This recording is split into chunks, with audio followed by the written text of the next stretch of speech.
Hello and welcome to the NBA DFS on the RotoRadar podcast. My name is Joshua Riemer, joined by none other than the man, the myth, the legend, the guy on my right, Jared Block. Jared, how are you doing on this fine Friday afternoon? Doing well, man. Ready to settle in for another in-season Friday slate. It's gonna be nice to Yeah. break that down. And I think we have some new teams to. These are always going to be fun because we are also anticipating that teams will at least try a little bit harder for some of this stuff, which makes things a little bit more dialed in terms of projections and what we can expect. But yeah, I really like how things are shaping out today, and thankfully we don't have 14 games, we don't have 2 games. It's right in the sweet spot.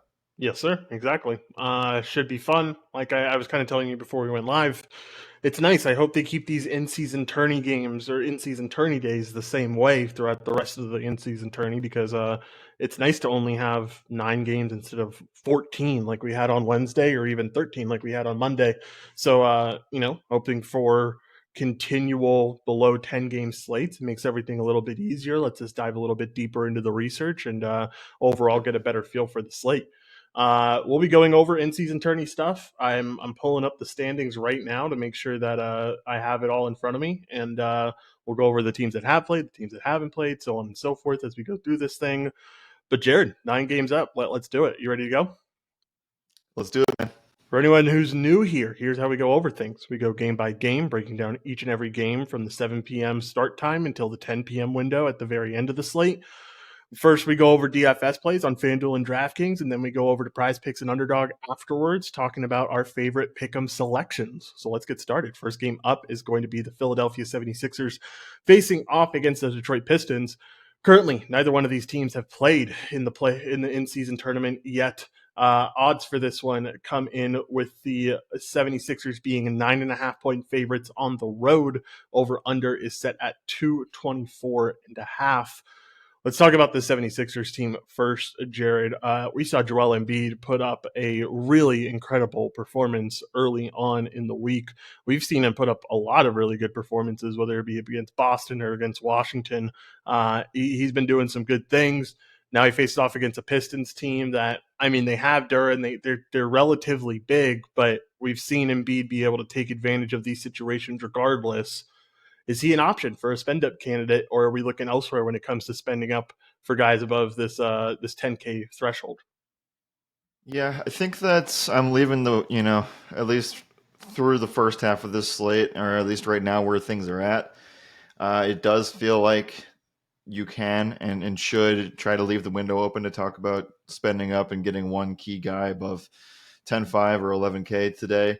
There will be a few of them that we'll talk about, and we'll determine over the course of time here as we go on the show if that's really the best way to go or not. Obviously, I think Joel Embiid has showed and flashed the upside, and Philly, his win record is kind of explaining it all here. And I think that you can kind of count on that being a thing. I think 50 fantasy points is a floor in this spot, and it does feel like ever since that he was able to bounce back after the Milwaukee game in the first game of the season, it does feel like things are going in the right direction for this. And putting up 50 fantasy points against Boston. I know the interior is a little bit different than it used to be in the past, but it does feel like, I'm not going to say matchup proof necessarily, but it feels like it's trending in that direction. So I'm okay with it. And, I think this is a really, really good case for Joel Embiid to be a top candidate at the position, as well as just one of the overall best plays of the slate. I do worry, I guess, a little bit about the way things could shake out for this one, but in that circumstance, you'd think that he probably has a good chance of getting there. I don't know. What's your take on it? I think that, Joel Embiid ceiling games, I guess, can be a little bit easier to predict. We kind of should have expected it against Portland, and we should have expected it against Daniel Gafford in Washington. So I don't know. I kind of trend a little bit on I think he's a really good candidate for 55 to 60 fantasy points. And on a Friday slate, I don't know if that's enough. Yeah, I think point per dollar wise, I lean a little bit more towards the Tyrese Maxey side of things. This Pistons team has just been worse against the point guard position being the fourth worst team in the NBA when it comes to FanDuel points allowed at the position, allowing a lot of scoring at the position too. I like this Maxey spot. I think point per dollar wise, Maxey's the smarter move, but that's a big if, right? You don't have to go to this game necessarily. It's not the best game environment because of the blowout risk. Now, I think Pistons being at home, playing tourney as well, or season tourney as well, it's not really likely that this one absolutely blows out in Philly's favor. I think Detroit puts in maximum effort here, but it's not. There's definitely is a chance, and it's probably something that I'll probably lean away from as we talk about these other games, other great games on the slate. Right. So let's focus on Maxi and some other pieces here. I think that he is definitely somebody that we can take a look at as far as the guard situation goes. Now, he probably comes in a little bit under-owned compared to guys like LaMelo Ball, potentially a Shea play. We'll talk about Luka as well at the very top of things, and then some guys in between there. So I think that he probably is going to be a guy that you could get some good tournament exposure to if you wanted to go that direction. And it does feel like Philly kind of grades out as a tournament GPP style team today against this Detroit team. Like if this game stays close, which we'll talk about on the other side, they kind of just got things very very close to the Bucks a couple days ago. I think that there's definitely some shootout potential there to use an NFL term. I think we also need to talk about. Tobias Harris, and I've already kind of covered that for those of you who are watching us on X and watch our content and watch that come out. Tobias Harris gets the revenge narrative, former team stuff.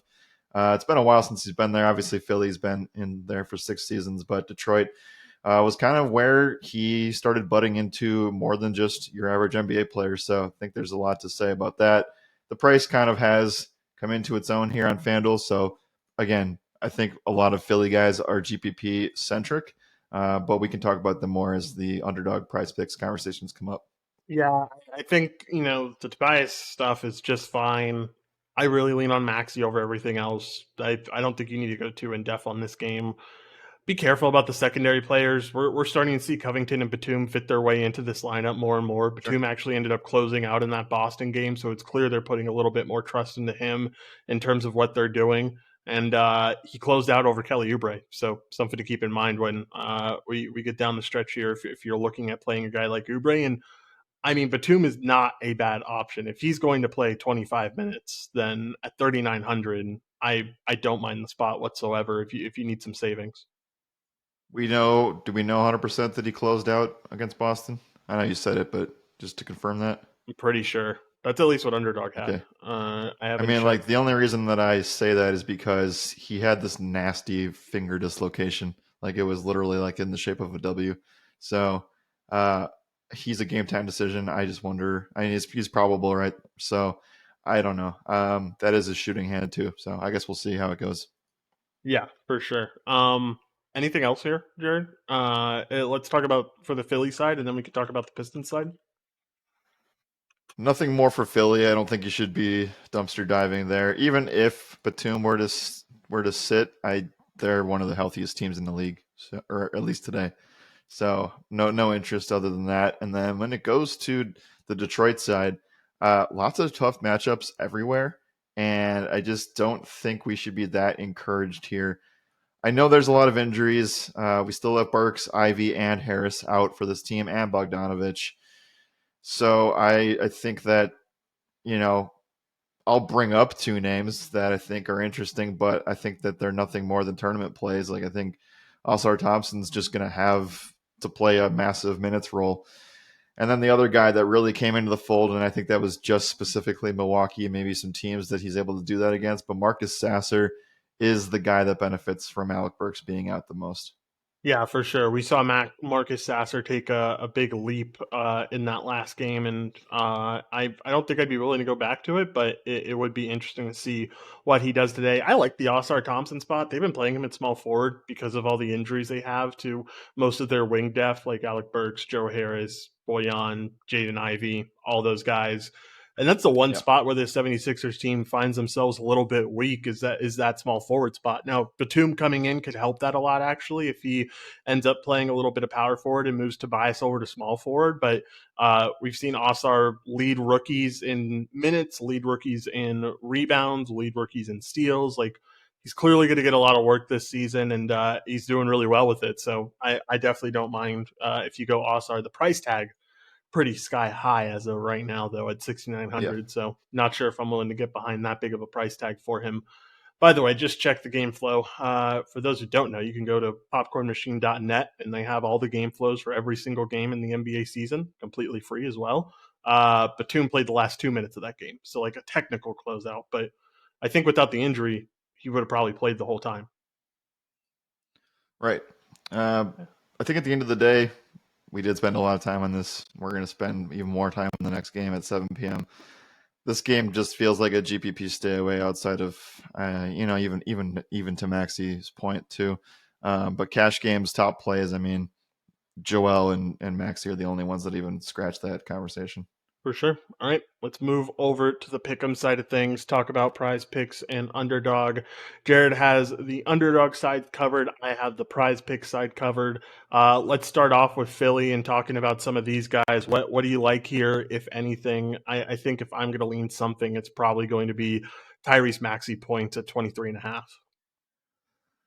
Yeah, I mean, since it's already out there from free on everywhere. Tobias Harris, 24.5 points, rebounds, assists was something that I have already played. He's hit that in 7 out of 8 games this season, added narrative, etc. So I like that. Joel Embiid, I would like a fantasy number, and if it was under 55, I would take it. I feel like it's a little bit higher than that, though. For sure. Let's go see. Embiid fantasy number currently is at, you said 55, right? Yeah, it's a And it's good at benchmark. I think it's probably higher. 55 and a half, Jared, is where it's at currently. So I'll take nailed it. it right That's there. fine. It's a Brings good back the spot. good old days of guessing fantasy scores on these sites. It's always fun. All right, other side. I don't think I like anything. I think if you're gonna go anywhere, it might be an Oscar Thompson number, but like I don't know, 32 fantasy score is probably what I would go with if I'm going with something. You want those steals included in. You want all of his statistical categories included in. Feels a little bit too high for me, too rich for my blood. A little bit, yeah. I'll pass on the Pistons. All right, let's keep it moving then, if you're ready to, and move on into this next game. Yep, let's do it. This one's obviously just like it was a couple days ago, the best game on the slate. Yeah, hard to compete with it. All right, next game up is going to be the Charlotte Hornets facing off against the Washington Wizards. Currently, the Wizards are 0-1 in their bracket, which is the Group B standings. The Hornets have not played a game yet in their group, so this is going to be their first one. Washington's second one. Over under is currently extremely high in this one as well, just like it was a couple days ago. It's all the way up at 239.5. Currently, the Wizards are 2.5 point favorites. We saw Hornets start off pretty well. Wizards end up pulling away at the end of it. So, it is what it is in terms of that. We did see very high scoring like we expected. I think the total ended up around the 140 or mid 240s when it was all said and done. But the real standout guy when it all came down to it, for this Hornets team at least, was LaMelo Ball. We saw a very slight price increase up to 9,100, but usage was over 30%, 34 points, 7 assists. I think he underperformed when it came to rebounds and assists. Like, I think he can do a Yep. lot more with that. And so if you can give you 30 points in this matchup against Jordan Poole and Tyus Jones, it's a really good spot for LaMelo Ball. I found this stat after we got off the show, and I think it's one of the most interesting stats that you can have about a team's defense and how poor it is. At least this was the case on Wednesday when I looked it up. Let's see if maybe I can look it up in time for me to talk about it here. But at least when I looked it up on Monday, this is the only team in the NBA that has two guards in the bottom 5 of defensive win shares. Those two guys are Tyus Jones and Jordan Poole. And it is the only team in the NBA that has 4 of their starters in the bottom 20. That's Kyle Kuzma, Denny Avdia, Tyus Jones, and Jordan Poole. they are playing some tremendously bad defense right now. I mean, Yep. it is Mhm. atrocious. And so I know Charlotte didn't necessarily get the start we wanted there, but without Terry Rozier and with all the minutes that are getting allocated to some of these guys, with how weak their bench is in terms of the guard position, I'm all in on LaMelo Ball again. I think you can go right back to the well. I wouldn't mind getting some exposure to Brandon Miller. I know he kind of disappointed once again against Washington, but I think as long as he's getting these 30 minutes, he's going to figure out the starting rotation move. He's just got to get adjusted to it. And I just want exposure here again, man. I want to load up. I really like this spot for Charlotte. Yep, I love the spot for Charlotte. I mean, I don't think anybody that follows shouldn't know this, but if you don't, then you should know. Just this the most important stat that you should just know on the slate today is that Washington and Charlotte are number 1 and 2 in pace. Just after the Pacers kind of slid down the last couple of games here, but yeah, Washington, Charlotte, number 1 and 2. It's going to produce the highest total potentially on the board. And we kind of got disappointed from this game overall from from a multitude of angles, and I think that this kind of has the chance to correct itself. Final score was 16-point difference with the Wizards scoring over 130. And we also saw this dip into a point spread of 20 a couple times, where Charlotte just wasn't able to keep up at the end of the day. And obviously, we'll talk about the Wizards and some of those pieces here, but I do expect things to be a bit closer here. And I do think that the more times we see this game play out, the more times we're going to get right on the money of a 3-point spread, like it's indicated tonight, total 239.5. So I do think that you have to plug and play LaMelo and Cash. He's probably the best point guard play in Cash, bar none. And then from there, I guess I'm a little bit, tiny bit more concerned than I was. Like, I loved the Gordon Hayward spot a couple days ago. Definitely paid off there. The usage rate still continues to be really, really strong. But I am a little bit worried about this hamstring stuff for a guy that's a little bit older. And I think that he's probably still fine, right? And maybe that is maybe where we can get Brandon Miller in if we see or hear any news before this. But still think that Hayward's a really strong play. And we'll talk about what I like from him for the pick'em side of things. So yeah, it kind of is just what we said on Wednesday, where LaMelo is obviously a smash, and then I think you need to try to find another Charlotte piece. And for me, it's Hayward again. Yeah, I think it can be Hayward. I think that there's a chance they go small ball again. We kind of saw them do that. Mark Williams got phased out in the last quarter. Didn't end up Yep. playing any minutes in the fourth quarter there. That's why you see his minutes all the way down at an 18 in this one. And that's because they ended up going a lot of PJ Washington builds, and they ended up using, like I said, a small ball type of center with they also use some JT Thor there as well to kind of shore things up in the big man department. So like I wouldn't go Mark Williams, but I do think PJ Washington's firmly in play. I know he's somewhat disappointed in that matchup with only 27 FanDuel points, but the minutes are solid and the defense is bad. So like I'm willing to go back to the well. I'm not willing to let one game sway me on a bad performance and saying he's a bad play. I think he's solid to go to once again, and good price tag Right. too. I just think that a lot of this is just because they were on the brink of getting blown out, so they're kind of in desperation mode there. Did salvage it, but it looked pretty bad for a second. So we did get lucky a little bit at the end of that game. I would expect regression to the mean positively for Charlotte. I think that they're going to be in a better spot than they were a couple days ago. Yeah, I would tend to agree there. All right, let's talk about the other side. Let's talk about the Wizards, because they had a really good game overall. There were definitely a couple of Yep. guys who did not have a good game, mainly Jordan Poole, kind of clowning us all with his performance. Did not play a lot of minutes, though. Only got 20 minutes in total. Didn't end up in that closing out squad. Instead, they played Bilal Coulibaly. They played DeLon Wright, who had a team high 4 steals. And they played Corey Kispert at the end of that game. I Yeah. guess it was kind of blowout territory, but I don't think it was ever to the point where it was like up by 20. So I'm not sure that Jordan Poole should have lost minutes Uh, there. they were down by 20 ish for a while. Yeah. It was Yeah. it was in and out. Yeah. Well, I mean, exactly my point. Like, it wasn't pure blowout stance yet. So I don't know. I think that Poole's someone I'm a little bit scared to go back to. I'm more willing to go back to guys like Tyus Jones, who finds himself at 5,500, cheapest price Mhm. tag we've seen for him in a while. I wouldn't mind getting some shares of the guy who did the best here in Kyle Kuzma. Obviously, a really good game, really good usage rate. I think you can go back to the well there. I don't even mind going to Bilal Coulibaly potentially as a guy who will continue to most likely get minutes. Where are you Yeah. leaning here on this Wizards team as someone that you really want exposure to?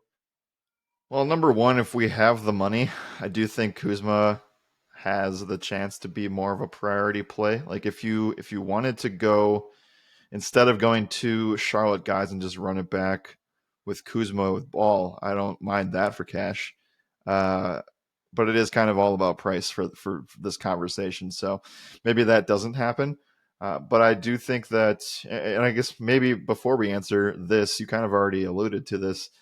Are we just a little bit worried that they are a lot healthier in the guard and wing territory now? A little bit, at least. They definitely did get some guys back, and that's a little bit worrisome. But I don't know. At least at the end of the day, I trust Kyle Kuzma over all of it. I think he still continues to get Oh, that sure. big workload. Yeah, I think like we saw I don't want to say outlier games, but maybe it is. Like Danilo Gallinari also had a fantastic game in limited minutes. DeLon Wright, I don't expect a performance like that all the time. I just think there's a lot going on here when you have Poole, Jones, Wright, Shamit's back in. Johnny Davis can get minutes now, and you also have I think the biggest bump, like you mentioned, Corey Kispert is in here too. So that can be really good for tournaments, but it also can be pretty scary for cash. That's why I don't think we should go back to Jordan Poole today. Yeah, I'm perfectly fine with leaning with that side of things. Anything, I mean, like here's the thing: is that like with a 230 with a 239 total here, or with a very high total here, whatever it's at right now. Tempted to say you need more of this game. It's just hard to find exactly what you like, especially from this Yeah. Washington side. Maybe you stick to playing like two or three Charlotte guys and one Washington guy to get your exposure here. I mean, it really kind of just like that's kind of why I say like just maybe you just force Kuzma today. I don't know necessarily if that's the correct move at this point, but it certainly feels like it could be your strongest option for your floor and stealing combinations. And it also kind of requires that you take a risk in a spot where you like if you want to roster two Washington guys, feels like you're taking a little bit of a risk to try to figure that out. Yeah, you definitely are. I can definitely agree with that. Anything else here for this one, Jared? If not, let's move over to pick'em stuff. No, just remember also that, you know, it's not much, but this game did get more expensive. So it might be harder to get everything you'd like. For sure. All right, let's talk about the Hornets first here. I don't mind going back to the well with any Lamelo Ball number. PRA is what I'll lean on. I really don't want Yeah. fantasy score. He was kind of turnover happy. He's not getting a lot of steals. I'm perfectly fine with going with that PRA or just that points and assist if you want to go there like we did over on Wednesday. Um, on the rest of this team, Gordon Hayward's just fine. I don't think it's anything spectacular there, but I think the numbers are pretty appropriately priced for the matchup and everything. Same thing for Brandon Miller, who also gets appropriately priced. And honestly, PJ Washington too at 28 fantasy score. That's probably the one I feel most comfortable with taking the over in, though. Still, a lot of well priced things. What are you getting here from this Hornets team, and what do you like the most? Yeah, I think LaMelo is just fine. Points, assists, 36 and a half. I can get behind the turnover happy stuff. Like, I think that we, again, maybe are just I feel better about this game staying close in the second meeting than after seeing the Wednesday stuff. So I think that, Charlotte's a full go here. I think that this game, you could see a stronger performance. And I guess that's, it is just Ball and Hayward for me on this side. Uh, would be curious to see what PrizePicks has the fantasy score at. I don't have it right now. Won't have any fantasy numbers on the show. Uh, was one of the calls that we had on Wednesday. So, if it's anything under 35, I'll take Hayward here because he's been consistently hitting upper 30s, 34 and a half. Right under. 34 and a half. Yeah. Uh, yeah, I like it. I still think that this game stays closer and they are more efficient, which is what they weren't the other day. Yeah, I would tend to agree. All right, let's talk about the Wizards side. Kind of like what we said on the DFS side of things. The only guy I'm willing to trust here is Kuzma, and if that's the case, then you get Kuzma at a spot where 25 and a half points, 32 or 39 and a half fantasy score. These numbers are pretty gaudy, man. Like I'm not like they Yeah, they definitely are. priced this appropriately. It's not You're not getting any sort of discount here. Um, I don't know. What are your thoughts here? Because I kind of lean towards the side of staying away almost with how high some of these numbers are. I think I just stay away from Washington, get the exposure to the game with the Charlotte plays. You shouldn't be forcing picks like we would be forcing the DFS side of things. For sure. All right. Anything else here, Jared? If not, let's we can keep it moving and move on into this next game, man. Nope, let's do it, man. Let's do it. All right. Next game up is going to end up being the Brooklyn Nets facing off against the Boston Celtics here. Currently, Celtics are big favorites in this one. They are currently at a favorite of 12 points. Over under is set at Yep. 227 and a half. You might be thinking, man, these two teams just faced off and it was like a 5 point spread. Why is it so big? It's because not only do we have Ben Simmons out, we also have Cam Thomas out of this game, their most effective scorer by a large margin. And so now you come into this one, and I think they're going to end up struggling a little bit. Just to give you guys an update on group play, currently the Nets are 1-0 in group play. The Celtics have not played a game yet in group play. So let's start off with this Nets team. Man, I would say that like Simmons out and Cam Thomas out, you've got to get in. Obviously still Nick Claxton being out of this one too. Cam Johnson will be back, but still a lot of guys injured. Like you got to get excited about something. I don't know. I don't know if I can really. Boston's still very elite defense and hard to get around how good this team will be on the defensive front and how inefficient they could be on the offensive front without their main scorer in Cam Thomas. So how do you think this one's going to go?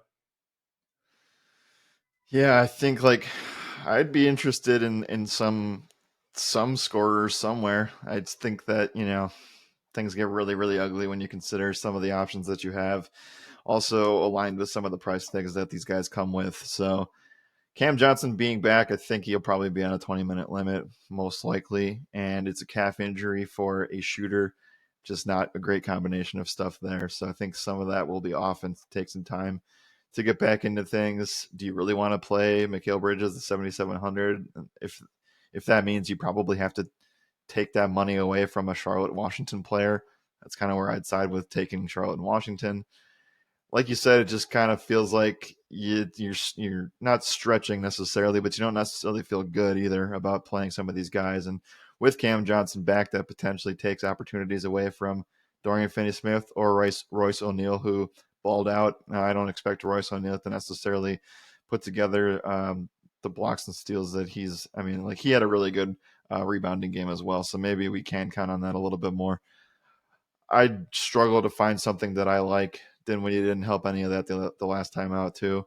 So I'm willing to say this game just absolutely, well, not absolutely blows out, but you're getting a Boston team at home that just lost to Philly and they're pissed. So I think that this just sets up for disaster for the Nets. Yeah, it truly does. Tough situation here. Maybe we end up leaning on something at the end of the day, but most likely it's just going to be a stay away spot. I guess one guy you could consider is Lonnie Walker. Like continues to come off the bench and just scores a ton. He's going to Yeah. be required to take more shooting roles with Cam Thomas out. Like they're just going to need to score more Sure. points. And so Mm-hmm. I don't mind Lonnie Walker, but again, I think he falls victim to the same blowout potential that all these other guys like Mikal Bridges and others do. So if he's not blowout safe, like I don't know how much I can like it here. The question we need to answer, and I guess the if the answer is zero, is fine. But are there any Nets players that will get playing time that are also not blowout proof? I I think the answer could be zero. don't know if it's zero Like, is there necessarily. anybody worth I playing that think there's actually too gets many blowout guys minutes? out for it to be zero at this point. Like they're I guess. having I three guess. guys out. That means like if you have a 15-man roster, 12. your second unit's 5. So I mean, that means most likely like 3 people in your second unit, or well, I guess you're usually having a 9-man rotation. 2 people in your second unit are going to have to play blowout minutes. You know what I mean? Like Yeah, math wise. So yeah, like, like Dennis Smith, Lonnie Walker, those feel like guys that are in that range ish. let's see if we can find a blowout game here from Brooklyn recently, unless you know of one potentially off the top of your No, head. I mean they kept things close against Milwaukee. They beat the Clippers. It would be the last time these two teams played, Let's wouldn't go it? look. Yeah, would it be the last time these 2 teams played? Because it was 124 to 114. So no, not Yeah, that was really. not. That's not gonna do it. I don't Um, think they've gotten blown out this season. So I mean, maybe that just sticks to the case of like if they haven't gotten blown out this season yet, who's to say they do now? I know losing Cam Thomas is a big deal, but like if they can keep this within, Cam Thomas might not even be worth a 5 point difference, and so you say this Nets team loses by 15, do all the starters end up getting benched? I don't think so, and so maybe you could see some of these guys like Lonnie end up playing not only their minutes but also playing some big minutes outside of that as well. And I sure. don't know. It's just a big mystery game, which is kind of sucky because like you want to play something from it, but I don't know where to go with it exactly yet. Lonnie Walker feels like the most confident option right now for me, at least. Yeah, it does, and it kind of just comes down to the final point of I don't want to spend too much money on the spot where I don't have to. For So sure. Bridges is out. You're not trusting Cam Johnson. First game back. You kind of just have to take your pick between Walker, Finney-Smith, and O'Neal. It's what it feels like. Definitely. All right. Let's talk about the Boston side. They come into this one mostly healthy, outside of the news that we got this afternoon that Al Horford is going to be out due to injury Mhm. management here. Potentially means more minutes for guys like Kristaps Porzingis. Maybe you see Luke Cornett fit into things a little bit more today than he has in the past. I don't know. How are you reading this? Because it does feel like whoever gets this spot against a smaller Nets team most likely has the opportunity to succeed. And we saw Kristaps Porzingis be able to succeed against this team with 22.7 rebounds and 3 blocks as well. Yeah, Celtics have the second highest team total on the board today, too. Um, in the event, I mean, regardless, I think that they'll be just fine today. I was going to say, I really do want one guy here, and it is Kristaps. I feel like this is against the Joel Embiid argument of trying to pay up for a super stud today. I think you can find that there's a lot of guys that are in the 8 to 9K ranges that are going to be in really solid spots today. Kristaps being another one of them. And without Horford, I think that I think his role is fantastic, and I do think that he'll be able to. We've just played centers against Brooklyn all season. Why stop that today? Yeah, no, I can certainly get behind that. I definitely like the take. Definitely could come through for you in terms of the Porzingis thing, and I don't mind it. I kind of rather slot him at power forward. I think you can. I think there's better centers on the slate a little bit later today that we're going to talk about that I get pretty excited about. But yeah, I think Porzingis is just fine. I'm not interested in Tatum. I know he'll show us the ceiling sooner rather than later, most likely. But like, you're not paying 10K for a guy who's going to put up a consistent 50 every night. You need a little bit more production from him to really feel good about Yep. that. I think Jalen Brown's actually fine. I think honestly, him not having to guard Cam Thomas is probably going to relieve him a little bit and give him a little bit more energy to burst on the offensive end. So I don't mind Jalen Brown. I think he could do well here. But that's about it. I don't think you need to go into the secondary pieces whatsoever. And not interested in a guy like Drew Holiday. I will say one guy that I am slightly interested in. We've seen pretty consistently that whenever Ben Simmons sits, Spencer Dinwiddie gets an elevated role. We saw it against this Boston team last time out. We saw it against Chicago. We saw it against Dallas. Um, I think this Dinwiddie spot is not bad to go to today. I actually wouldn't mind it because when Simmons is out, he finally gets a chance to kind of take over things. We didn't get to see it in the Clippers game, really. They ended up going a different direction, but I think you could potentially see it tonight. Okay. I don't mind the Dinwiddie stuff. I just don't want to pay $7,700 for Bridges. That's more the argument. For sure. All right. Um, One more Boston piece. Wow, how do we feel? Like Derek White kind of just took over and played a ton of minutes in a game that was very, very close. Where do we see him slotting in now that he's back after a couple games? I mean, I expect him to be back in his role where he's playing anywhere from 30 to 35 minutes as long as the game stays close. I don't know. I probably wouldn't play it. I think he's one of those guys that you're not playing unless like a Jaylen Brown is out or something, or a Jason Tatum. Okay. All right. Anything else here, Jared? If not, let's move on into the pick'em stuff. Nope. Let's go ahead and move on. All right. Let's talk about the Nets first. We kind of went back and forth on who exactly we like from this Nets team. Um, I don't know. It's tough, man. I mean, I really do like the Lonnie stuff if I am going to like anything. Currently, no numbers up for Lonnie Walker. Going back to McCall, you might not be willing to spend that 7,700 on FanDuel, but are you willing to take a over 24.5 points or something along those lines? You're just putting a lot of risk in him playing a full allotment of minutes. So Yeah, probably out there. yeah, for sure. All right, the Boston side, anything here? We just want to see some KP stuff. I think that's, yeah, maybe it's just points. 20.5 points. That sounds doable. Good matchup. 19.5 over on PrizePicks, so a little bit better of a number that you can get over there. I might also have to refresh my stuff, so keep that in mind. All right, anything else in this game, Jared? If not, let's keep it moving. Nope, let's keep it moving. All right, next game up is going to be the Pelicans facing off against the Houston Rockets. Currently, we have the Rockets coming in as the home favorite at -2. Over under is set at 219.5. With in-game play, I don't think we've seen either one of these teams play. I could be wrong, but let me find it here. Rockets haven't played and Pelicans haven't played. So neither team's played the in-season tournament quite yet. So let's talk about this Pelicans team first. They're still without CJ McCollum. They could end up being without Herbert Jones, but good news is they have Zion Williamson back, and we have the new dad narrative. Andy feels a little too cheap, man. I mean, 8K. He just went off for 50 against Denver. That was a humongous performance against a very good basketball team. So very impressive stuff there. This Houston team does good on the interior too, though. I don't know. What are you getting from this one in terms of Zion, and can you play him at this 8K price tag? Price feels good. Um, no CJ is going to be an issue. I mean, they still have no Trey Murphy, no Najee Marshall as well. So if they don't get Herbert Jones, we just noticed that they basically just were set up so bad to where even if Brandon Ingram has a solid game, things get way, way out of control. So the fact that this game is as close as it is with the in-season tournament stuff feels solid. Who would be responsible for guarding Zion? It doesn't matter. I mean, is it going to be It'd be just a Jabari. mix of Şengün and Smith? You know? It'd be Jabari mostly, I would assume, and I guess Şengün a little bit when they go small ball. Yeah, I think it's a solid spot. I guess you can find easy ways to compare him to guys like Kristaps in the last game, with him obviously having some blowout risk there, and then Kyle Kuzma against Charlotte. So where would you lean with those kind of plays? I think I definitely lean Kyle Kuzma.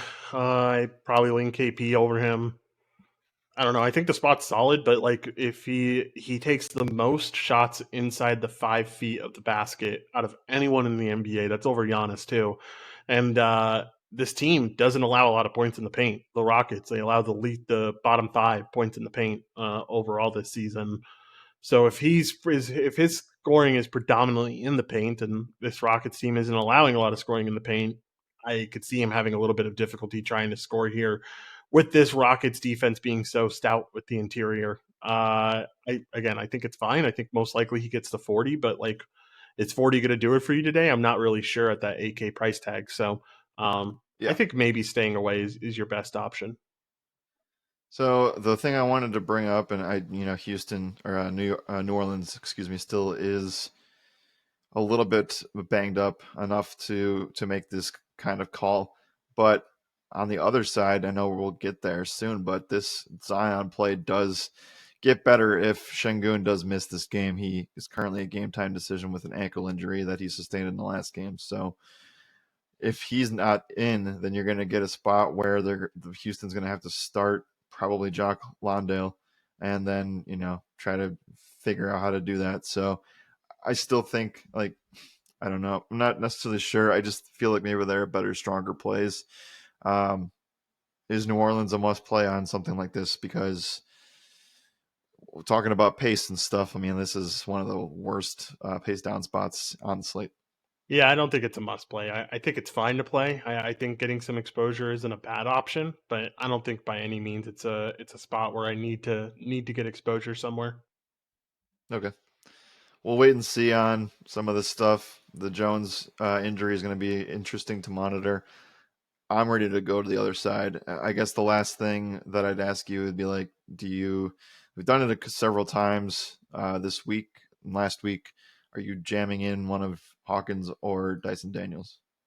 Um, I'm at least considering it. I will say, like, probably Hawkins will get a little bit of Dylan Brooks coverage, which is a little bit scary and might be something to stay away from. But I think regardless, I'd like some cheap exposure to one of these guys. Maybe it's Dyson instead. That way, so he gets like a Jalen Green matchup, or even a Fred Van Vliet matchup is better than what Dylan Brooks presents currently. Right. We're going to find that, there are some spots for value, but not having New Orleans clear value definitely muddies things up or at least changes up the game, which is nice. For sure. All right, let's talk about the other side. With Houston here, I'm really curious what this Şengün news ends up being because I think if Şengün's healthy, he's your top center play of the slate when it's all said and done. I love this spot against the Pelicans. They've been really bad against the center position. They don't trust Joe Val to go in there and play center, so they Right. end up giving up a lot of points because the rest of their center depth is really weak with Zeller and Nance and those guys, and so I like Şengün a lot. I disagree with one thing. I don't think it's Landale that ends up getting the start. I think what they end up doing because they know that they don't trust Joe Val is they end up sliding Jabari Smith over to play small ball center, and they end up bringing up Jay Sean Tate Okay. into the starting lineup.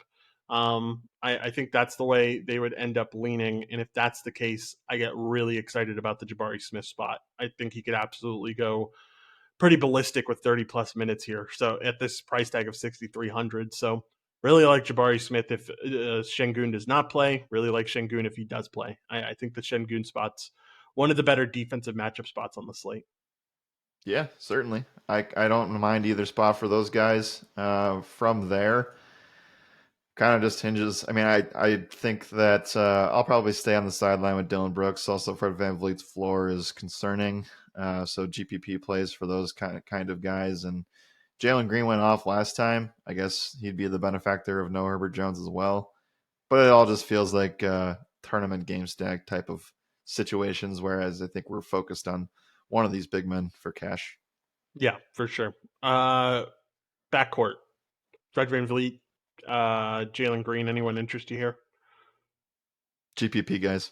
Yeah, for me, no dice probably. All right, let's move over to the pick'em side of things. Talk about that a little bit. I doubt we're going to have any uh, big numbers up for this Rockets team without knowing the status of what Şengün brings to the table because he has a lot of that offense. Well, I mean, I have Jabari Smith stuff. I wouldn't mind. They're just bad on the interior in general. The Pelicans are so. I wouldn't mind taking a Jabari Smith over 21 and a half points plus rebounds right now, locking it in. I think either way, you're solid, whether he ends up playing power forward with Şengün by his side, or if he ends up getting the center position, you're really happy you got this number early. Sure. I like getting ahead of the market in that regard. 21 and a half points assists for Şengün. If he plays, that would be great. That's what I got him at last time, and he was able to hit that with ease, even through the ankle roll. Yeah, getting ahead of the board with Jabari Smith is just fine as well. For sure. All right. Anything on the Pelican side? I'm fine with staying away. Uh, I guess I would have been sort of interested in Zion points, but I don't know if we necessarily have. It's a want to play, but it's not a must. So 24 I and a half is all right. I'd be okay with Zion points under here. Knowing how much they limit interior scoring, I think that Zion's going to struggle here quite a bit with how much they limit Well, that it also interior. kind of just hinges on Shingun too, right? Yes and no. I mean, they, I think the system just is well played. I don't think Şengün's like a fantastic defender or anything. So like, I think no matter which way they go, they're going to be able to defend the paint well. Jabari has to be a contributor there too. Okay, I think we're done here. Anything else on this game? If not, let's move on. No, let's move on. All right, next game up is going to be the Minnesota Timberwolves facing off against the San Antonio Spurs. Currently, we have the Timberwolves a 6.5 point favorites on the road. Over under is at 225.5. This Timberwolves team has not played yet in group play. Neither has the Spurs. And so both of these teams starting their in-season tournament play today. Let's start off with this Timberwolves team. Kind of feels trappy that it's at 6.5 here for this spread. I mean, the Spurs have been pretty garbage to start out the year. So like in the Timberwolves, I just don't think they're getting the public respect yet that they deserve. But this Nope. team has been steamrolling. I mean, they look like one of the best teams in the NBA. Again, early season, you never know what's going to happen. Defensive wise, especially though, they are the best team in the NBA. So like, I don't know. It's going to be interesting to see how they do here when it comes to the offensive side of the ball. I struggle to find. I get a little bit worried about the blowout risk, but I do like what Anthony Edwards brings to the table. 50 plus FanDuel point games back to back against Boston and New Orleans. Like, and now you get to play the Spurs. It could be a really, really easy matchup today and a really good opportunity for him. So, how do you like Anthony Edwards, and do you think he does well here in this spot at 9K? I have a lot to unpack here with Minnesota. I think that they are in the best spot on the night. And I think that, again, like you said, it feels a little bit trappy. I already hit Minnesota -6, and I hit their team total over of 116. Every single San Antonio game outside of one has hit the over. And they also, San Antonio, are running at a top 6 or 7 pace in the NBA. So a lot of things working in that favor here with the Edwards spot. Another argument as to why you don't have to pay all the way up for a guy like Joel Embiid today, where you have Edwards like 3,300 cheaper or something like that on FanDuel. So it does feel like you can get a lot of these 9K guys in great spots, and he definitely fits the mold of that. And if you were to tell me that Vegas thinks and it actually happens where the spread is 6 to 8 points, I don't see how Edwards doesn't smash in this spot. Yeah, I would tend to agree that Edwards is definitely in a smash spot. I'd be kind of curious to see who they let guard him because like they don't have a lot of guys that are great defenders right now. If Devin Vassell ends up playing, I'd imagine that's the guy, and that's a little bit worrisome because Vassell is a really good defender.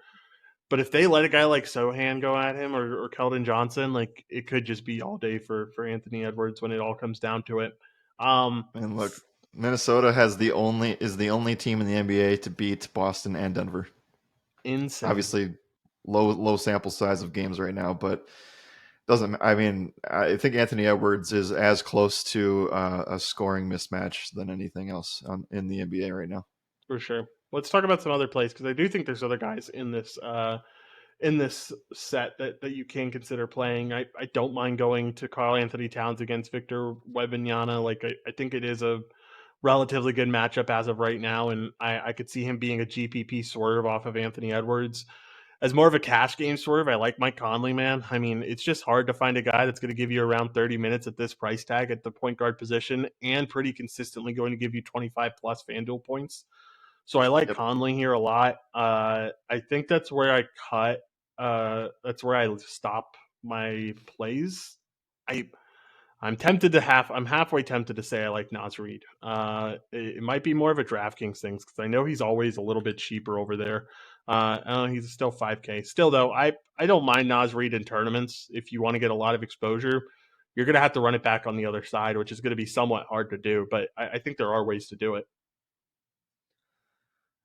I don't know about you, man, but I love Rudy Gobert tonight. Like, Really? I think he's fantastic. Yeah, I think that he is a great play. The problem is is too many Minnesota pieces. Is that a problem? And I'd probably lean with yes. But we'll talk about Rudy in the pick'em side of things. I also think that he's underpriced on DraftKings at 6,800, where the double double is a massive number, and Zach Collins doesn't scare me whatsoever. There's also somewhat of this is going to be just a athletically freaky matchup if we ever see Rudy plus Wemby in the same 5 foot vicinity. But yeah, I like Rudy. I think he's a really strong play and definitely has 2020 upside today. Now, is that the safest play in the world? No, I don't think so. But definitely strong pick 'em conversation for Gobert there. I think I also just want to note there on the Conley stuff. Uh, if you side by side Conley with one of the guards in the Washington side of things, I think I would feel more confident with Conley than I would with Tyus Jones or DeLon Wright from a floor perspective. Yeah, I can definitely, excuse me, I can definitely get behind that. Overall, yeah, I guess the more I'm looking at, the more I can get behind the Rudy Gobert stuff. I don't know. I worry a little bit about it, but like at the end of the day, I think the thing I worry about most is like just getting too much exposure to this offense in a spot where we could see the Spurs win by 20 tonight, even with that spread only being at 6.5. And yeah, I don't know. You're just gonna have to hope that it stays close. I feel like almost you have to run it back if you end up taking it. But like I said, like it's really hard to run it back on the other side because like who do you feel comfortable with taking against this team? Because Anthony Edwards is the best defender in the NBA right now, whether it's offensive win share or defensive rating as a starter. He's been phenomenal. Rudy Gobert also phenomenal. Cat's been a little bit below average, but is still really good. I think the only bad guy you have, I mean, Karl Anthony Towns is the worst guy in the or in the starting lineup when it comes to defense. So like that would stick toward a Wemby play, but like I don't know, maybe he takes a lot of threes today and ends up keeping Rudy Gobert out of the conversation that way, so he doesn't have to drive in too much. Um, Very interesting Yeah. stuff though overall in the Spurs side. I don't think there's anything cash game worthy, but like I guess I wouldn't mind going to a Wemby play if you really wanted to get exposure to both sides. In tournaments, I think it's fine. In cash, I'm just really intrigued by the fact that this is a pace up Mhm. spot for Minnesota. And if the game stays close, or even if it doesn't and they put up 130 points, I mean, some of it's like these guys are going to smash today. Yeah, for sure. All right. Let's move over to the pick'em side of things.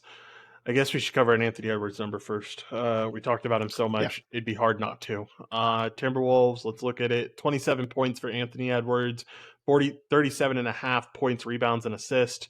No fantasy number up for him. If that fantasy number's anything around like 41 and a half, I'd be really interested in taking it. For Ant, I feel like they'll put him closer to 45. You think so? I don't know. Yeah. Usually they're lower than the price tag, and price tag dictates him around 45. Okay. Yeah. I mean, if it's under that, we're taking it today. Yeah. Um, Look, I this is a number that really stuck out to me as we've said it quite a bit.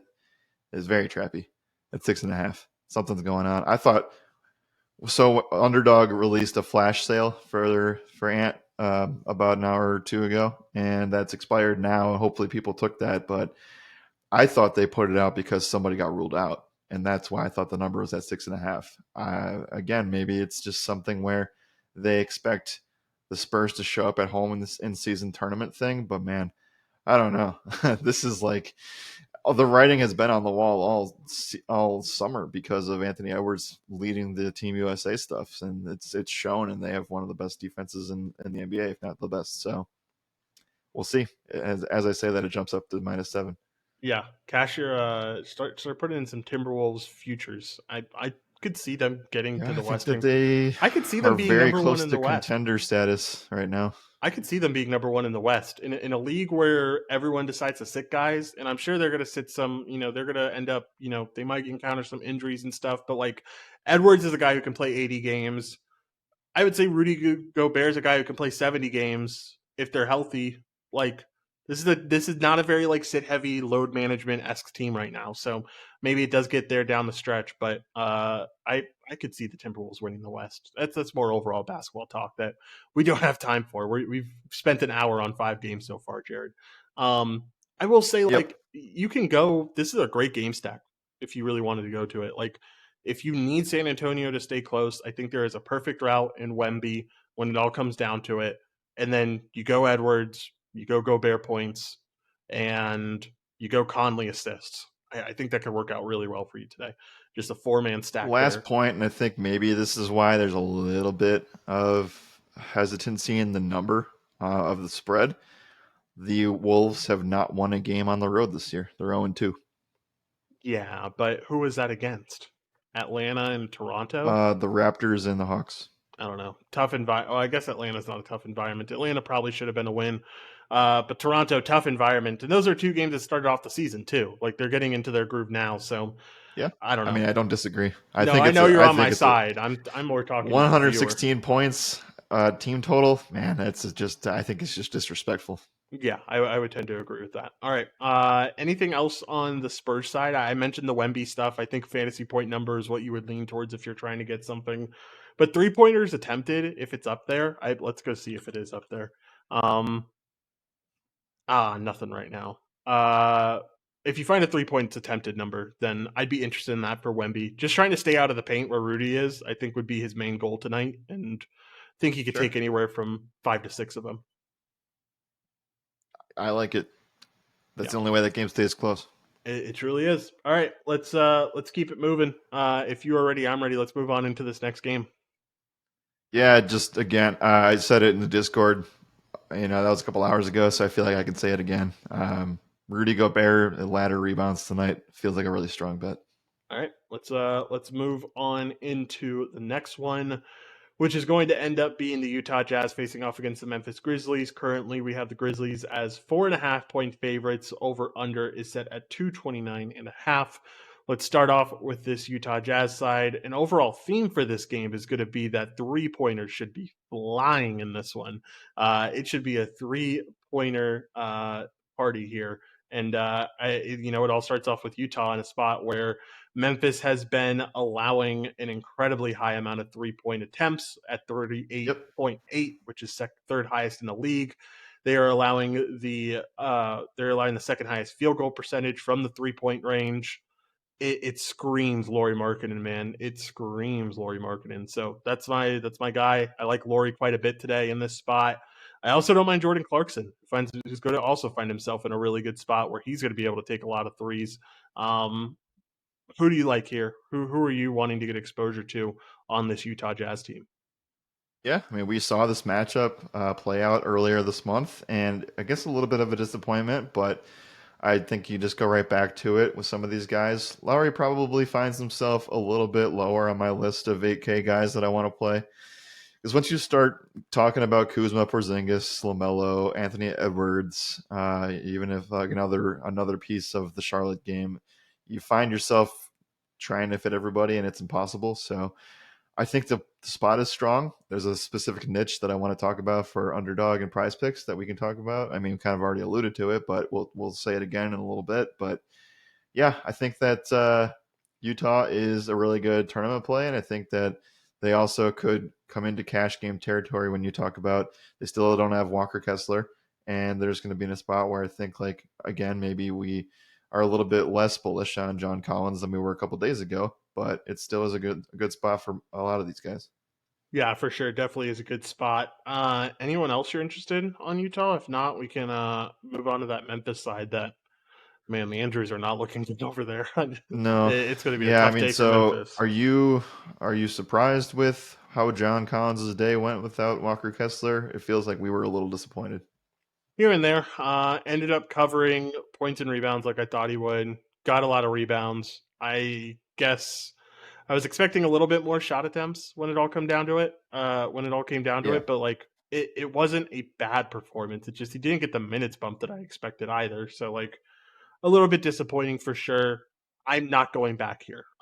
Even without Xavier Tillman, the center position's pretty defensively stout with guys like Bismack and Jaren Jackson. So like Memphis does a really good job of handling the paint. I think that will continue today, and it'll be something that I stay away from. Right. Okay.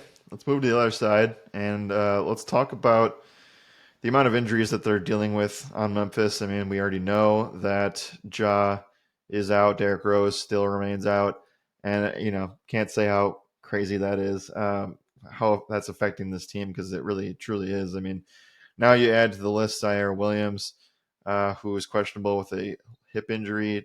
John Conchar is in the same boat, and Tillman's going to be sitting again. So left and right, up and down the lineup, there's lots of stuff to talk about here. The biggest thing for me that I saw, and I'll let you cover the Bane side of things here in a second, but Santi Aldama was the guy that took the step forward, got 26 minutes against Miami. Maybe that was just matchup specific here, but it does feel like that is a route that they're going to end up going. And we know maybe we don't have to rely on the blocks and steals all the time, but Definitely a solid value play at 4,900, where I don't think you'll have very many of those kinds of plays today.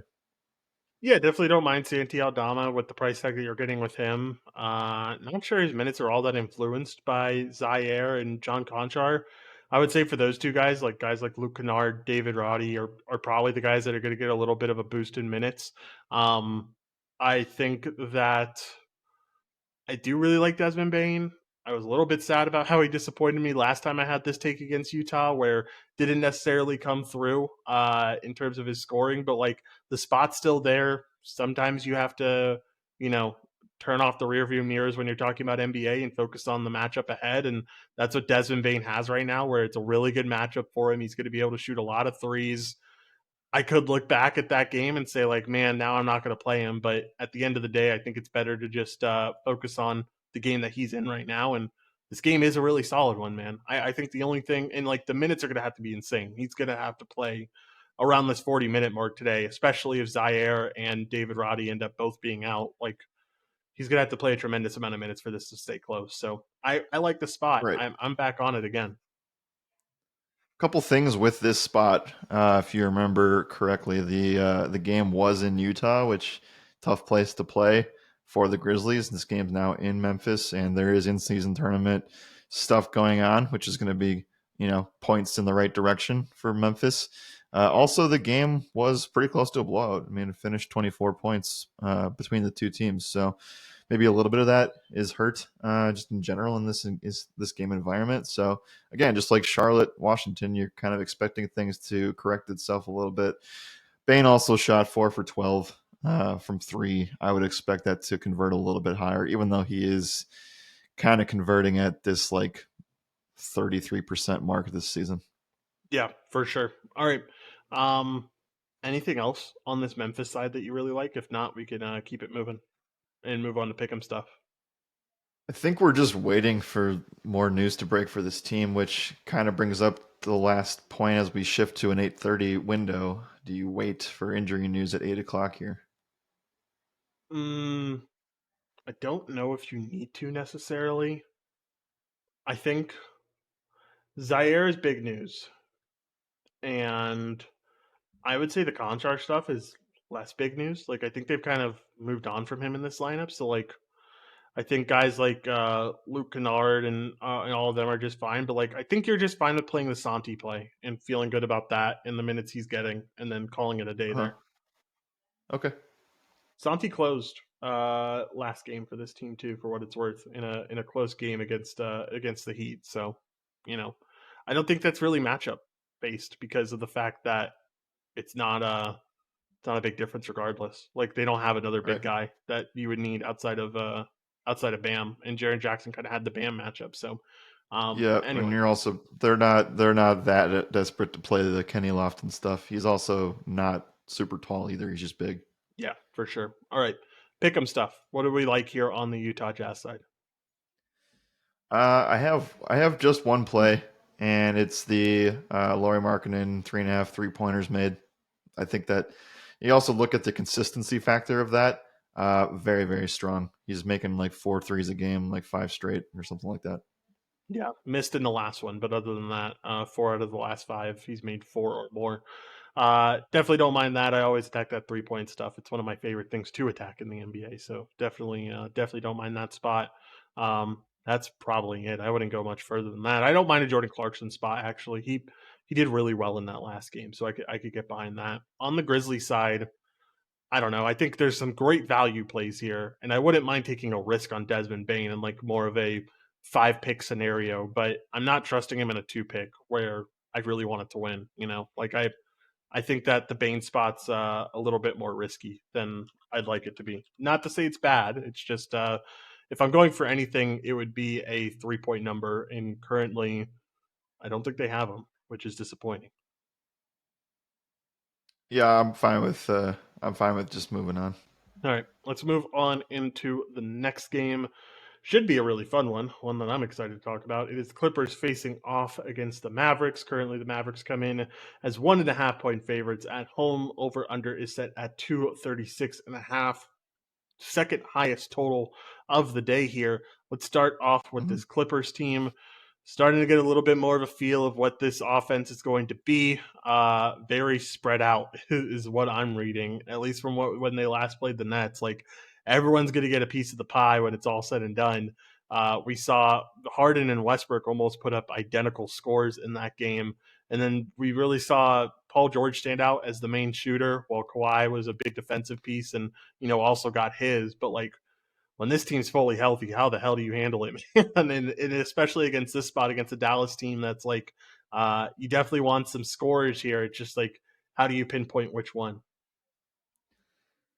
I don't know, and it's gonna be probably just one potential take for me. You also have to remember that Terrence Mann came back and played 19 minutes, so I don't I don't really know how things shape out. And to that point, I think I'm just completely out on the Clippers in one. Well, I shouldn't say completely. I think Zubac's okay.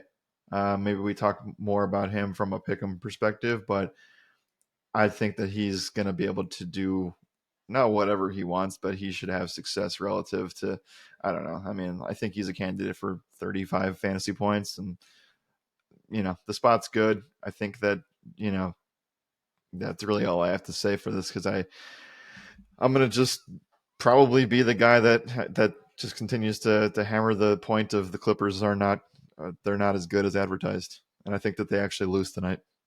That's wild. I think they win by a large margin, but we'll get to that in a little bit. I think that I'd be willing to go to a Harden or Westbrook here. I'm perfectly fine with attacking Irving or Doncic when it's all said and done. Like their defensive ratings are not that good. Kyrie's at 115, Doncic is at 113. I think those are the guys that I want to attack. I also want to attack this interior. I think you're right in saying Zubac's actually probably a pretty good play here. It's just about getting the right minutes, and I think those minutes are pretty secured with the Mason Plumlee injury recently. So I like Zubac, especially if we see uh, Derek Lively sit again. Dwight Powell has been the second worst defender on this team, so you could see Zubac really go off for a big game. Yeah, I like the Zubac stuff. That again, that's kind of a I'll go for it there. We have six Hall of Famers in this game, Josh. Six? If you count Luca there. Yeah, yeah, I guess Kyrie too. Yeah, that makes sense. Yeah, it's an insane game, man. I mean, every game that we get with these four are going to be a little ridiculous on the Clipper side. But let's talk about this other side. I think the Mavericks are going to have some real troubles, man. Again, it's the same troubles that they've been having recently. It's the same reason they lost against Toronto. It's the same reason that Orlando was able to keep it close against them. When they are not able to shoot the three effectively, they struggle. And I think that is exactly what is going to happen in this spot. Once again, this Clippers team does a very good job of defending 3-point range. I just can't buy into it. I think I'm staying away from Mavs side of things. I'm really not interested in much. I'm just very curious as to why of all games. I guess I get it to a certain extent, but you got some really really good games here. I don't know how this is the second highest total. Yeah, Like, right? Like I think because of that you want a piece of it, but like it's also a very, a lot of people are healthy. I don't really want to go to Dwight Powell if Derek Lively ends up sitting. You could be forced into it a little bit today, though. Like Kleber not playing because of that toe injury. Um, how how much thought do you put into the Dwight Powell spot today? dude, we just did this. What? I No, can't do but it I again. mean, we did this, yes, but we did this when Maxi was going to play, and that was kind of your reasoning for saying like Powell could be limited in his minutes. Without Maxi, like, are they going to give the ball to Rashawn Holmes a lot? Like, I don't think so. He only played 7 minutes in that other one, so like, Yeah, if you really think Rashawn Holmes, and you're talking about a guy that's 3,800 that's going to play 30, no, most likely. I'd be more open to it, but again, I just hope that Lively plays at that point. Yeah, for sure. I hope he doesn't play. I hope he doesn't play. That way, so Zubac can be a really good option today because I think the spot gets infinitely better without Lively in that starting lineup. Um, Oh yeah, Zubac's at 5,700 on DraftKings. yeah, It's really 60, strong. 6,300 on FanDuel. I can certainly get behind it, man. I'm all about it. All right, let's move over to some pick'em stuff if you are ready to do so. Yeah, let's do it. I think today I don't really know what to do with these Clippers boards anymore, honestly. You're telling me, man. I mean, if Derek Lively is going to be out, where this Mavericks team will struggle the most is just interior defense because I mentioned it. Powell's the second worst defender on this team. They're going to struggle. The same thing happened against the Raptors. They allowed like 70 some odd points in the paint. So like I think you're Yeah. looking for interior scorers. That means guys who are going to not only take shots but are also driving a lot for this team. You got a lot of guys that can drive. So I don't know. It's kind of just up in the air right now until we see more of this offense. But like if I were to pick one star, I guess you kind of have to almost lean with Paul George. But Kawhi is currently taking the most drives on this team at 8.7. Russell's at 8.6 or 8.3. Paul George is at 7.7. Harden is at 6. So take that for what it's worth. But Kawhi is also going to be tasked with guarding Doncic the whole game. So remember that like he's going to be a little gassed here and there. I don't know. I could see a Westbrook spot against Kyrie. Do they have any beef? It feels like they should. I don't know why I'm thinking that Westbrook in and my head. Kyrie. Who does Westbrook not have beef with? I know that's kind of like why Uh, that's why I'm asking because I feel like he has to. I don't know. I think the guys that have beef are Harden and Kyrie. Yeah, that makes sense. Anyway, Harden and Kyrie. Why do Harden and Yeah, Kyrie have beef? goes Because back of to the Nets Brooklyn? stuff. Yeah. Okay. Yeah, I could see maybe a Harden play here. I don't know. Like I said, I like the guards here. I like Westbrook or Harden, whichever one you want to go with. Uh, I like Zubac, 19 and a half points, rebounds, assists. He's not going to get too many assists, but when he does, we saw this with Clint Capella last night. Had 19 and a half points, rebounds, assists from Capella, and he put up like a 4 assist game and got us all the way there. So I think that Zubac is just fine at this spot. Yeah, I don't mind the Zubac spot whatsoever. All right. Anything else on the Maverick side that you like? Has Luka done well in this matchup in the past? I mean, I know he has the big shot in the playoffs against this team. That was, Pretty I sure they think eliminated this team. they Obviously, a lot different team. it was a while ago too, right? This wasn't like a last year thing. This was like 2 or 3 years ago. 2 years ago, but Yeah, it was the PG Kawhi stuff. I don't think Russ was there yet. feels like forever ago. Does not feel recent whatsoever. I feel like even regular season wise, though, he's had good games against this team. Uh, yeah, I mean, 69 FanDuel points, 61, 68, 69. Consistently scores 35 or more. Uh, what do you think about the Luca lines? He's gonna have to tonight. Yeah, no, you're Like right. to back my take of Dallas winning over 28 and a half points feels like a lock. Yeah, 29 and a half over on prize picks. I feel like that number's a little bit too low, but I think the best thing about this new system that they have is the fact that like Kawhi does not have to feel any pressure about scoring anymore. Like James Harden can almost Sure. completely take over that and he can purely focus on locking down an opponent. And if that's Luca tonight, could be interesting to see what happens. Anyway, let's keep it rolling. If you're ready, I'm ready, and let's get out of this game. Fun game Yeah, to let's do watch. it. Really fun game to watch. I'm excited to watch this tonight. Oh, it's great. I'm sure it's Plus in on. season tournament. Yeah, I'm sure it's on ESPN. I'm almost positive, but well, it'll be fun to watch. I just don't know about playing it. You could say that about this next game too, a little bit. Lakers and Suns facing off up next. Currently, the Suns are favored 3.5 point home favorites. Over unders at 225.5. Jared, not sure if you saw the news. I know we're on the show, so I'm not sure if you saw it, but we got the news that AD is probable for tonight. So uh, Yeah. pat on the back to us. We kind of called that he was going to sit on Wednesday, that way so he could play on Thursday or on Friday, and Mm-hmm. that's exactly what ended up happening. So we're expecting AD back. We're also expecting Bradley Beal to most likely be able to play in this one. He is probable. Yep. We're expecting Devin Booker to be out for this game. Um, let's talk about the Lakers side first. We've already seen one matchup of this, and we saw a game where, you know, LeBron was able to at least a little bit take off. We saw Anthony Davis do really well in that one. I'd be willing to just buy into the AD stuff again, man. I don't think Sure. we've mentioned a lot of guys that I really like above this 10K range. We have Shea in the next one, but I'll talk about why I actually don't like Shea all that much. If you're taking a guy over 10K, I think it should be AD tonight.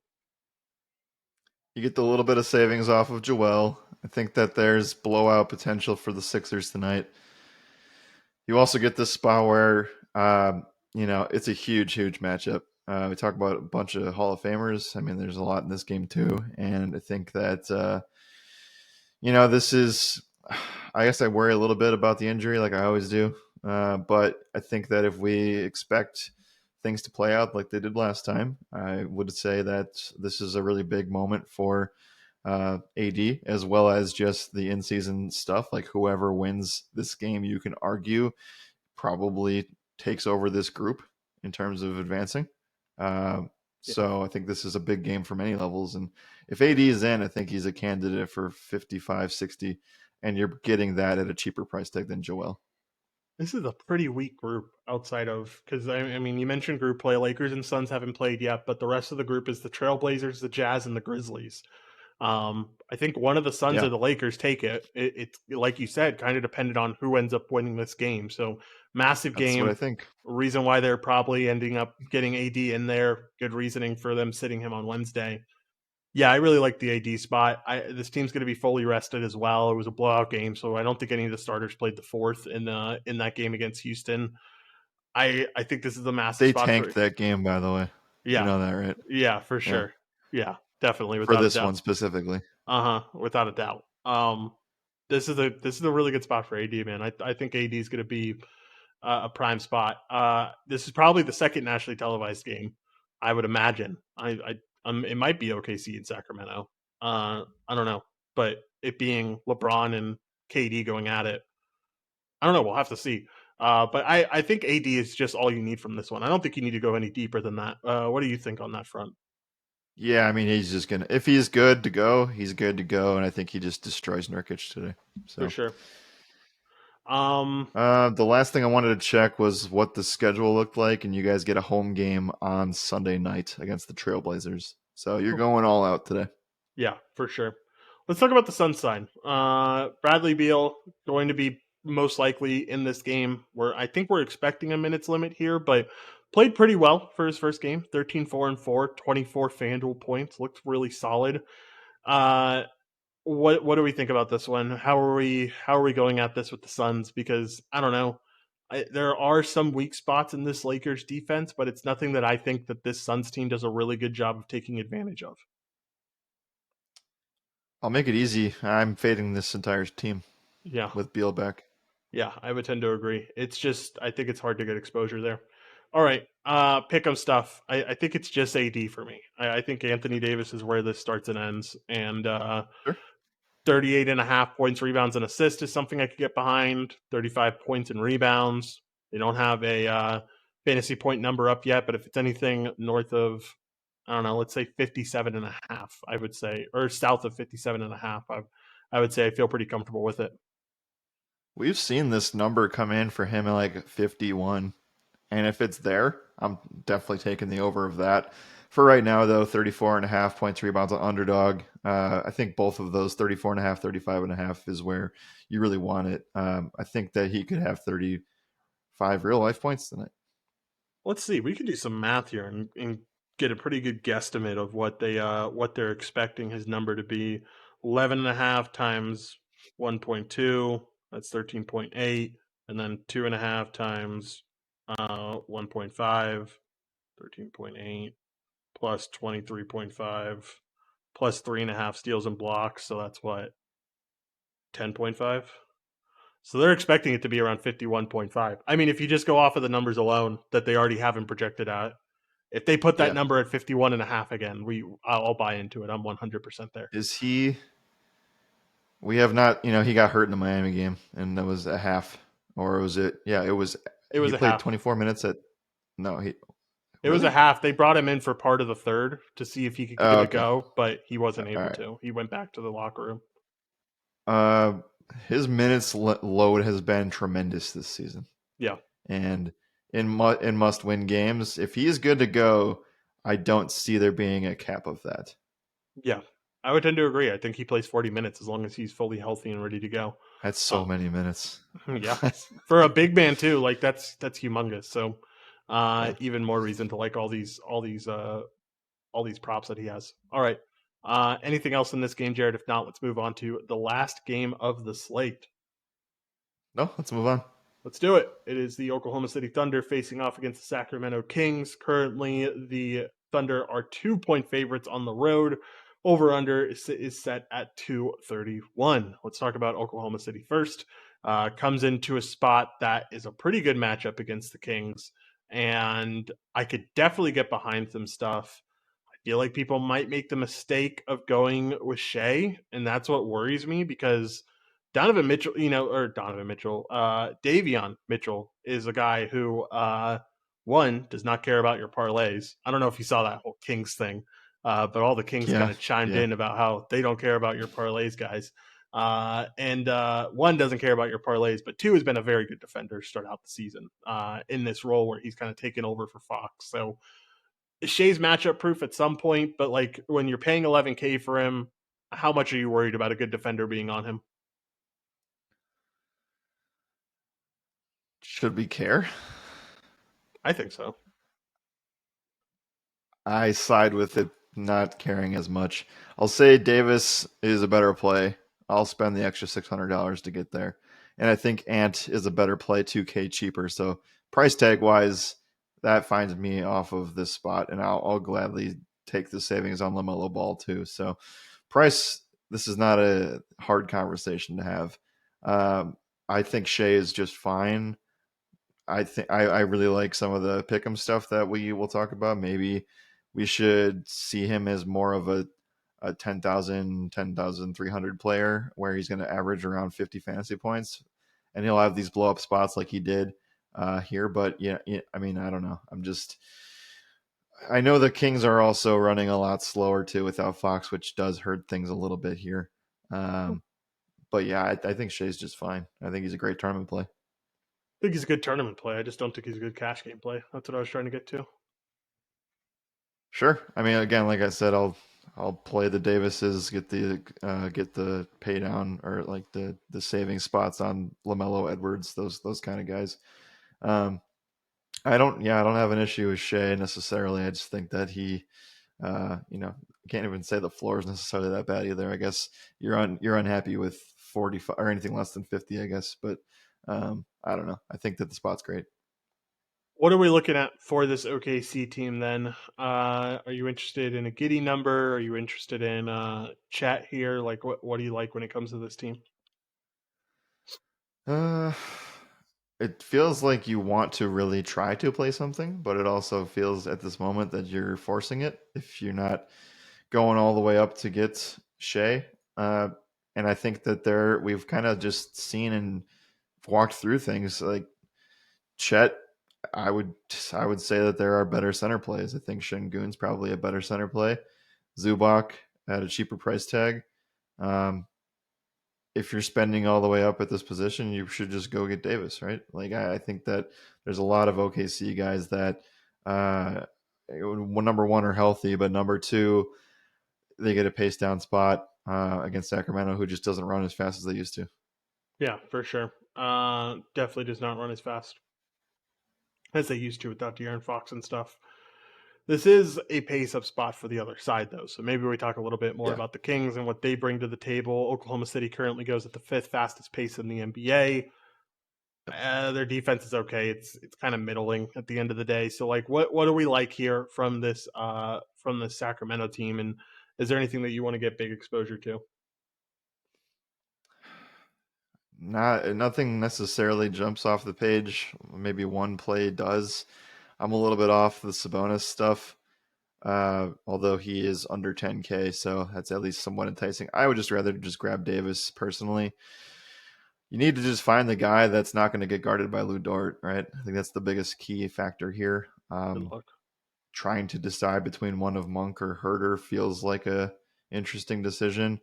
Um, I don't know. Again, it feels like you're forcing it to where it's uncomfortable. I would tend to agree. Definitely a hard place to figure out who you're going to go with. I would lean Malik Monk, but I could really see him end up getting the Lou Dort matchup.